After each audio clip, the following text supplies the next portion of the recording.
ಪುನೀತ್ ರಾಜ್ಕುಮಾರ್ ಅವರ ಮೂಲ ಹೆಸರು ಲೋಹಿತ್ ಎಂಬುದು ಅನೇಕರಿಗೆ ತಿಳಿದಿಲ್ಲ. ಡಾಕ್ಟರ್ ರಾಜ್ಕುಮಾರ್ ಅವರು ಸತ್ಯ ಹರಿಶ್ಚಂದ್ರ ಚಿತ್ರದಿಂದ ಪ್ರೇರಿತರಾಗಿ ಲೋಹಿತ್ ಎಂಬ ಹೆಸರನ್ನು ಇಟ್ಟರಂತೆ.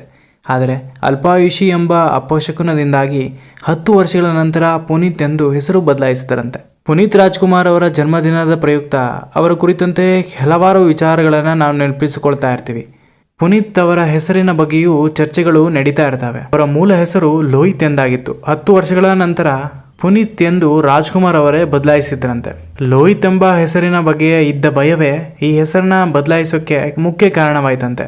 ರಾಜ್ಕುಮಾರ್ ಅವರಿಗೆ ಪುನೀತ್ ಬಗ್ಗೆ ಎಲ್ಲೆಲ್ಲಿದ್ದ ಪ್ರೀತಿ.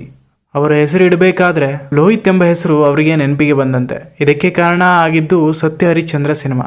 ಸತ್ಯ ಹರಿಶ್ಚಂದ್ರ ಸಿನಿಮಾದಲ್ಲಿ ಪುತ್ರನ ಹೆಸರು ಲೋಹಿತಾಶ್ವ.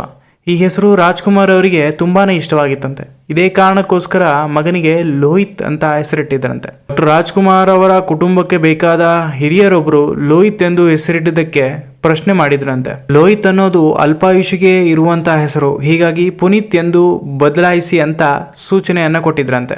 ಈ ಕಾರಣಕ್ಕೆ ಡಾಕ್ಟರ್ ರಾಜ್ಕುಮಾರ್ ಅವರು ಲೋಹಿತ್ ಅನ್ನ ಹೆಸರನ್ನು ಬದಲಾಯಿಸಿ ಪುನೀತ್ ಅಂತ ಹೆಸರನ್ನ ಇಟ್ರಂತೆ. ಇದು ಇವತ್ತಿನ ಮಾಹಿತಿ. ಸಿಗೋಣ ಮುಂದಿನ ವಿಡಿಯೋದಲ್ಲಿ. ಅಲ್ಲಿವರೆಗೂ ನೋಡ್ತಾ ಇರಿ ಬಂಟಿ ಅಡ್ಡ. ಮಾಹಿತಿ ಮತ್ತು ಮನೋರಂಜನೆಗಾಗಿ ಬಂಟಿ ಅಡ್ಡ ಯಾವಾಗಲೂ ತಯಾರಿರುತ್ತೆ.